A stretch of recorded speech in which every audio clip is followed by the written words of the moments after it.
In a manner similar to my previous video on the death of the Trijet airliner design in commercial aviation, we now look to a similar fall from grace with Quadjets, once the mainstay of both international and domestic travel for among the world's most famous airlines, but today are being slowly relegated into the pages of history, as the drive for incredible capacity and range is matched by the increased efficiency of equivalent twin jets, leaving the last few mainstream designs on a gradual slide into extinction. Unlike Trijets, which only came into being during the 1960s, the very first four-engine jet airliner came in the form of the de Havilland Comet of 1949, but even before the advent of jet-powered flight, four-engined aircraft had held a strong position in the aviation world, primarily for the purposes of redundancy and additional power for carrying increased payloads, the very first aircraft to be fitted with a four-engine configuration being the Sikorsky-Uraski Vityaz of 1913, an experimental tractor biplane used to test the abilities of aircraft in carrying heavier loads. In the years following World War I, four-engined airliners became almost solely the domain of flying boats, such as the American Boeing 314 Clipper and the Short's S-25 Sunderland, this being a deliberate choice for the purposes of redundancy, as flying boats were required to travel for far longer distances away from areas where, in the event of an emergency, they could be quickly rescued, specifically the open ocean, while land-based airliners, which generally travelled over shorter distances and had a wider variety of airfields to access, made do with two engines, as per the Boeing 247 and the Douglas DC-3, and three engines in the case of the Ford Trimotor, although some land-based four-engined airliners did make it into the mainstream during the interwar period, including the Focke-Wulf FW200 Condor of 1937, which saw use with various airlines including Deutsche Lufthansa, DDL of Denmark, and Sindicato Condor of Brazil. After the end of World War II in 1945, advancements in aviation technology, together with a variety of large bomber designs which no longer served a purpose, meant quad-engined airliners became essentially the norm for commercial operations, with the latter half of the decade comprising all manner of four-prop models, including the stylish Lockheed Constellation, the Douglas DC-4 and DC-6, the Avro Tudor, the Boeing 377 Stratocruiser, and many more. Improved engine design, cabin pressurization, advanced avionics, and other major steps forward in the field of aircraft reliability and performance, rapidly seeing air travel come to dominate both long and short distance journeys. However, World War II also brought forward another major aspect of aviation's future, jet propulsion, with early jet-powered fighter jets, such as the Messerschmitt Me-262 and the Gloster Meteor, illustrating speed and smoothness of flight which far exceeded that of piston-powered equivalents, and thus the direction was clearly set for modern civil aircraft both large and small, to accommodate jet engines, this mindset having existed even before the war's conclusion, as Great Britain, under the Brabazon Committee, had considered a range of commercial airliners that would be released following Hitler's defeat, one of which was a long-range jet aircraft. The pioneering design, known as the de Havilland Comet, made its first flight on July 27, 1949, and was fitted with four Halford H-2 Ghost 50 turbojets producing 5,000 pounds thrust each, whisking the airliner to a top speed of 460 miles an hour and a service ceiling of 42,000 feet, although Britain's aspirations weren't unique, as only 13 days later, Avro Canada launched their own pioneering jet airliner design in the form of the C-102 jetliner, a proposed regional airliner fitted with four Rolls-Royce Derwent 517 turbojet engines producing 3,600 pounds thrust each and pushing the aircraft to a top speed of 420 miles an hour and a service ceiling of 40,000 feet. The common factor between these two aircraft was the fitting of four engines, as due to early turbojet technology having not been fully proven, redundancy was at the forefront of the design philosophy, while at the same time making up for shortfalls in power and performance, as, against modern equivalents, these engines would have been down on power, and thereby struggled to achieve the range and speed desired for these models to be viable replacements for propeller-driven aircraft, the only twin-jet of this period, outside of military applications, being the Sud Aviation Carvel of 1955, a French regional airliner which had not the range of the Comet, but was a fully reliable and sturdy machine, becoming a huge sales success with carriers across the globe. The advent of the Comet, upon its entry into regular service in 1952, was met with both praise and skepticism, as while the airliner presented speed and comfort which far exceeded the likes of the Constellation and the Douglas DC-6, there was a certain degree of doubt as to how proven the technology was, although regardless, American designers, including Boeing and Douglas, had both been considering potential passenger models, in addition to the slew of jet-powered bombers and fighters they had been creating to supply NATO, Boeing's first jet model, the B-47 Stratojet, making its maiden flight in 1947, and was a long-range six-engine turbojet-powered strategic bomber. Despite Boeing having struggled to sell commercial airliners during the post-war period, with Douglas having largely dominated the scene for civil aviation throughout the 1940s and into the 1950s, it was through a contract by the US Air Force for the development of an aerial refueler, later coming in the form of the KC-135 Stratotanker, that the company opted to find a passenger application for this upcoming design, and following the successful testing of a prototype from July 1954, known as the Boeing 367-80, the eventual 707 long-range narrow-body airliner was launched in December 1957 and entered commercial service in October 1958, this aircraft being fitted with 4 Pratt & Whitney JT3C turbojet engines, which propelled the airliner to a top speed of 556 miles an hour and a range of 4,100 miles. The Boeing 707 soon became the exclusive long-range jet airliner available at the time, the Comet having been grounded in 1954 after a series of metal fatigue-related crashes, and the Avro Canada jetliner project having been axed during the same year in order to allow for the provision of fighters to aid in the Korean War. The Boeing 707's extremely versatile and flexible fuselage, combined with a timeless style and exceptional performance, making it one of the most successful airliner models ever to be constructed, while the later Douglas DC-8, a quad-engined competitor, did present a viable alternative, although delays in its launch due to pervasive drag issues, which even saw a number of examples in service withdrawn and retrofitted with a new wing design, meaning it never garnered the same commercial praise as Boeing's Star airliner.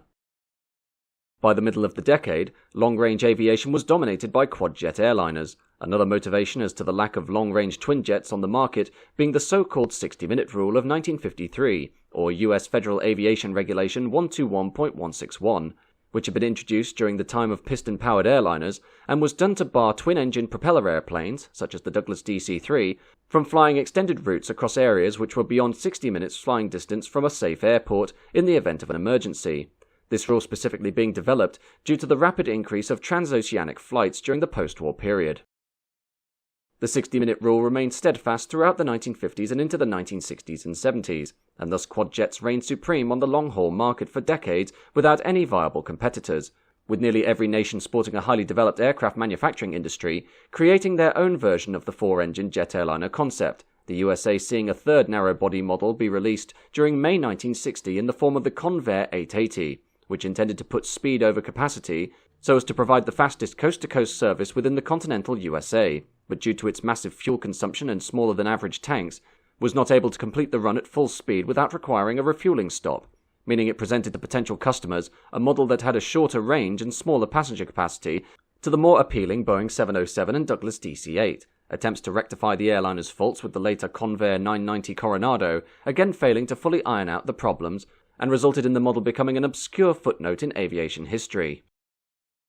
Outside the USA, the British, in an attempt to regain the ground lost by the Comet disasters of the previous decade, released the Vickers VC-10, a highly advanced quadjet which positioned its 4 Rolls-Royce Conway engines at the rear of the fuselage, while its incredibly smooth profile and T-tail configuration allowed for superb performance that in many aspects outshone the Boeing 707, even holding the record for fastest subsonic transatlantic crossing by a commercial airliner, although this model was again dragged down in terms of sales, its fatal flaw being the aircraft's stringently optimized design, which was meant to operate from the hot and high airfields of BOAC's Empire routes to Africa and Southeast Asia, the VC-10 being not only far more expensive to operate, but also incredibly complex to maintain, the prospects of which caused BOAC to outright refuse to take on the model until strong-armed by the British government, the resultant airliner selling a trickle of units which barely saw service with carriers outside the United Kingdom. The Soviet Union, meanwhile, came last to the table of quadjets during the early period of long-range jet airliners, original proposals being to create a 4-engined variant of their pioneering Tupolev Tu-104, which itself was the second commercial airliner to enter service in 1956 after the Comet, the eventual Tu-110 proposal of 1957, which saw 3 test units built, eventually being dropped due to a lack of orders from Soviet flag carrier Aeroflot, while in 1963, Ilyushin released the first successful quadjet design for Russia in the form of the IL-62, an airliner which has often been described as a facsimile of the VC-10, through its use of 4 rear-mounted engines, but would see widespread success across the communist states of the Soviet Union, and be the standard for long-range airliners within the Eastern Bloc for the next 3 decades. The Quadjet would remain on top of the long-range airliner market even with the advent of wide-body trijets during the early 1970s in the form of the Douglas DC-10 and the Lockheed L-1011 TriStar, aircraft which, despite offering high levels of capacity, extended range, and competitive fuel efficiency, weren't able to overcome the cultural phenomenon that was the four-engined Boeing 747 of 1969. This model, which emerged from a failed contract to supply the US Air Force with a wide-bodied strategic transport aircraft, truly being the point where commercial air travel was opened up to the mass market. Its up to 400-seat capacity placing it immediately into the ranks of airlines across the globe, and making it the very pinnacle of civil aviation technology and design to that point. The main catalyst that allowed an aircraft such as the Boeing 747 to exist was the introduction of the high-bypass turbofan engine, which was capable of delivering double the power of the earlier turbojet engine while consuming one-third less fuel, although the introduction of the high-bypass turbofan was one which also gave rise to the Quadjet's first viable competitor, the Airbus A380, the product of an international European conglomerate, and presented fuel efficiency that vastly undercut the Trijet and Quadjet competition, a highly important factor following the 1973 oil crisis, during which fuel prices spiked, and a majority of even the world's strongest and largest airlines, including the venerable Pan Am, struggled to maintain profits, as they had focused their entire business strategies around fleets of Boeing 747s on an expansive long-distance network, subject to low fuel prices remaining the norm. The Airbus A380, therefore, was seen with great interest by carriers across the globe, and while initially hamstrung for American operations by the ever-present 60-minute rule, an obstacle which nearly saw the entire A300 project scrapped as early as 1976, it was the last-minute acquisition of several members by Korean Air to work long-distance high-capacity routes across Eastern Asia that truly cemented the A300's place as the world's first viable long-haul wide-body twin-jet airliner, with lobbying by several US airlines, including Eastern Airlines and Delta Airlines, who intended to purchase the Airbus, eventually seeing the 60-minute rule lifted and replaced with the extended-range twin-engine operations performance standards or ETOPS in 1980, allowing, for the first time, long-haul flights to be conducted on transoceanic routes by aircraft with two engines since the early 1950s. In the meantime, as the world's major aircraft builders began to develop twin-jet wide-body models such as the Boeing 767 and McDonnell Douglas's proposed twin-engine DC-10 variant, Quadjets appeared to have stalled in their propagation due to the influence of the 1973 oil crisis, the Boeing 747 remaining a strong seller, but only in its largest guises, the 747-100 and the 747-200, as these could cover their cost per passenger mile figure through their incredible capacity, while an attempt to create a highly specific ultra-long-range variant, dubbed the 747 SP or Special Performance, which sacrificed seating in order to extend its flying distance for Pan Am's proposed network of extra long-haul services from New York to destinations such as Tokyo and Tehran, failed to break even in the midst of spiraling fuel prices.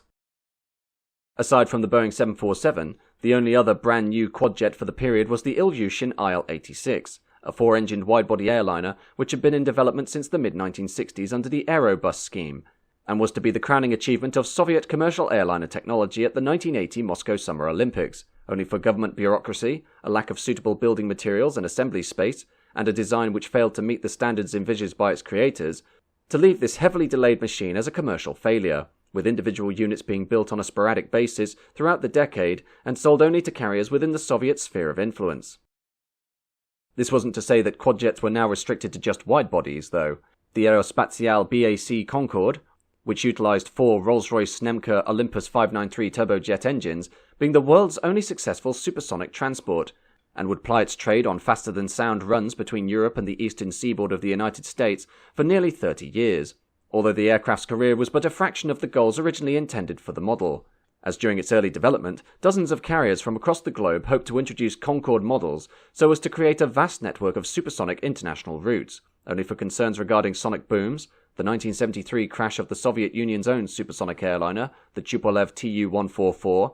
and the spiking fuel costs of the oil crisis, leading to this machine becoming an exclusive but niche product for the two state carriers of the nations which were instrumental in its conception.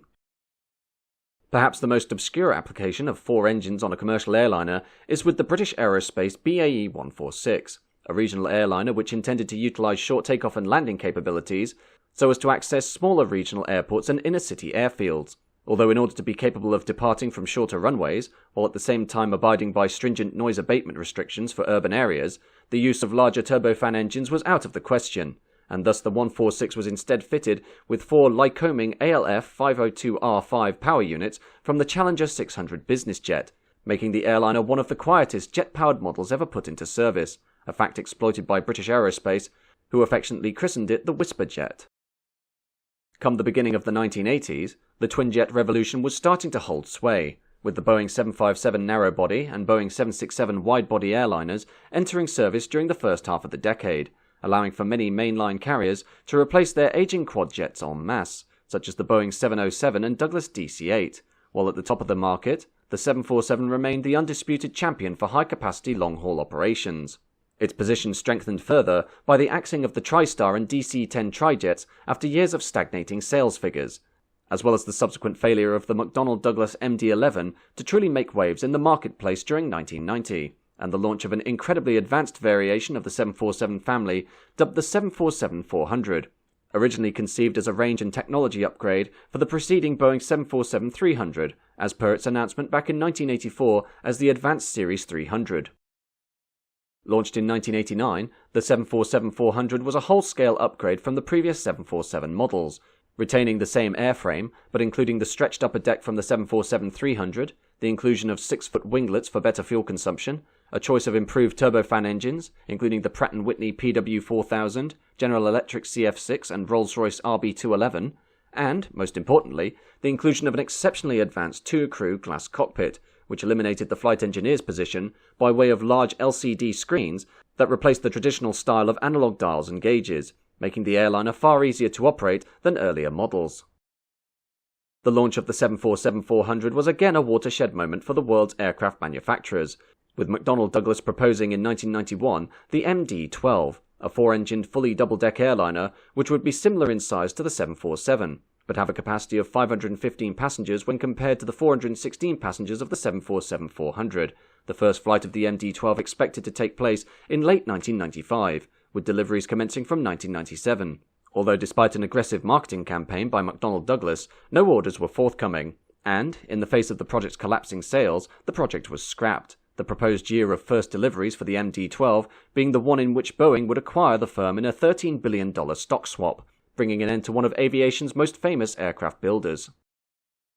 Next to step up against the Boeing 747-400 was Airbus, who developed, in parallel to their twin-engined Airbus A380 widebody concept, a four-engine model which would have a greater range and capacity than the twin-jet, the resultant Airbus A340 being released in 1991 and entering service in 1993, though the reality is that the A340 was a model that didn't have the capacity of the latest 747 model to justify the increased cost per passenger mile figure presented by the addition of two extra engines, and would not only fall victim to the twin jets of Boeing, but also its own stablemate, the A330. A340 sales averaging at 19 units per year, while equivalent 747-400 sales averaged at 34 units per year.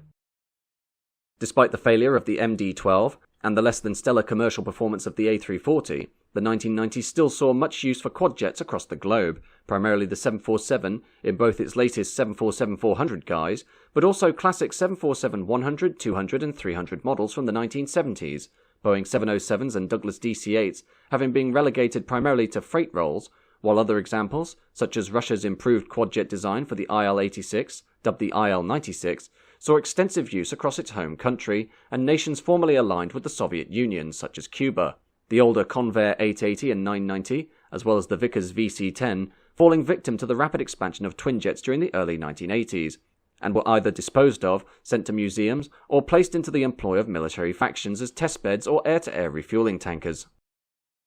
The promise of quadjets making a resurgence was further added to by the announcement of the Airbus A380 project in 1994, a fully double-deck four-engined airliner with a design akin to that of the unsuccessful MD-12, while at the same time, Boeing was in development of a potential replacement for the 747-400 called the New Large Airplane Project, which would have resulted in a series of models dubbed the 747-500X and 600X, before being rebranded to the 747X and 747X Stretch, although even at the time, contemporary observers noted a potential lack of demand for a new generation of quadjets, as with advanced engine designs and improved reliability, twin jets continued to see an exponential rise in their influence, with the market dominated not only by the Airbus A330, but Boeing's brand new 777 of 1995, which was an immediate hit on the commercial aviation scene and was used by many carriers to replace older versions of the 747.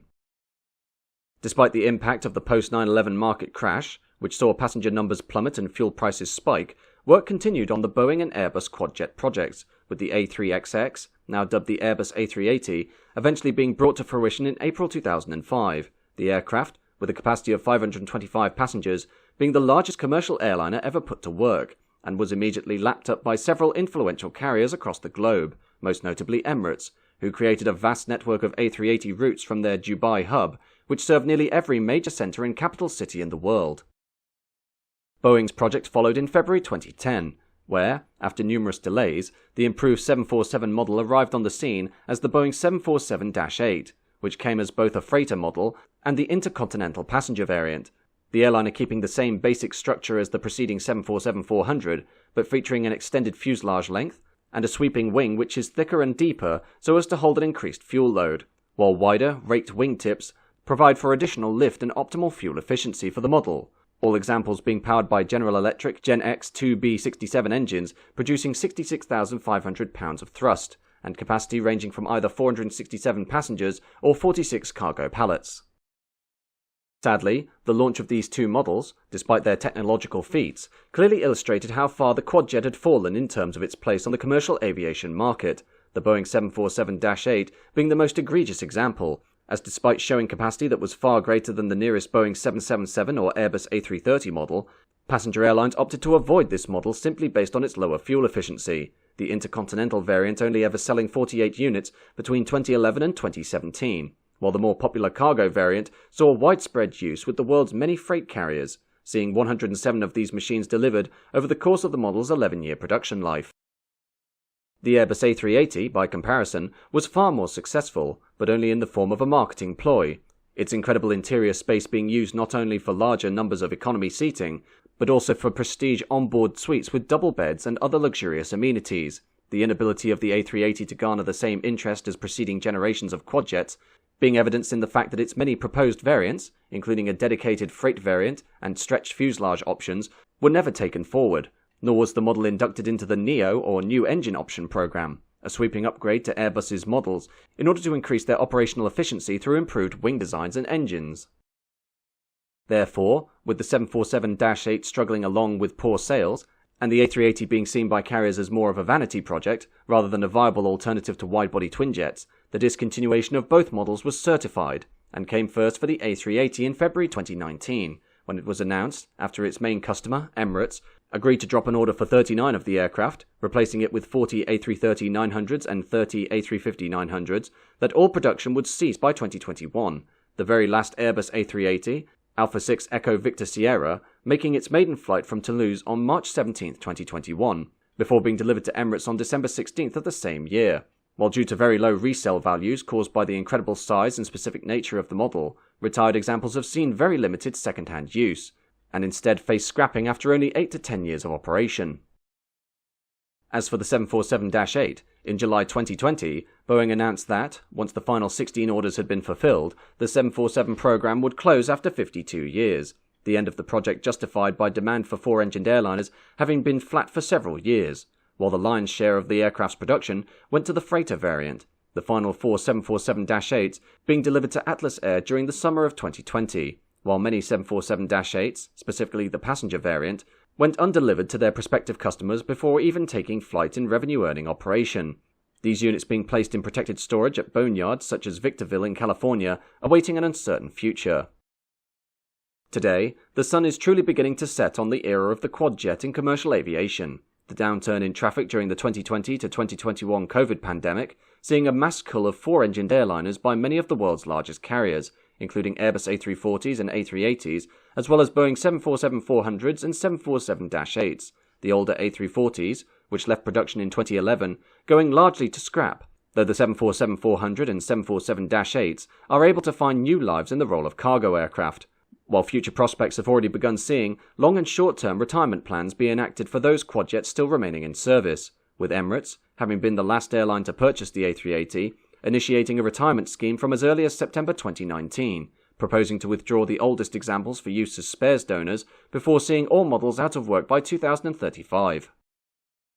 As with Trijets, the Quadjet's rise and fall is one that was once again caused by necessity, requiring additional power plants so as to overcome the 60-minute rule and the limitations of contemporary jet technology, only for advancements in this field to allow for the exponential rise of twin jets, which rapidly displaced the Quadjet due to their ability to marry improved fuel economy with a capacity not too dissimilar to that of the gigantic 747 and its kin, leading to the inevitable decline of these model types, and the undeniable fact that these graceful machines, regardless of their technological and stylistic achievements, will soon be facing their final demise.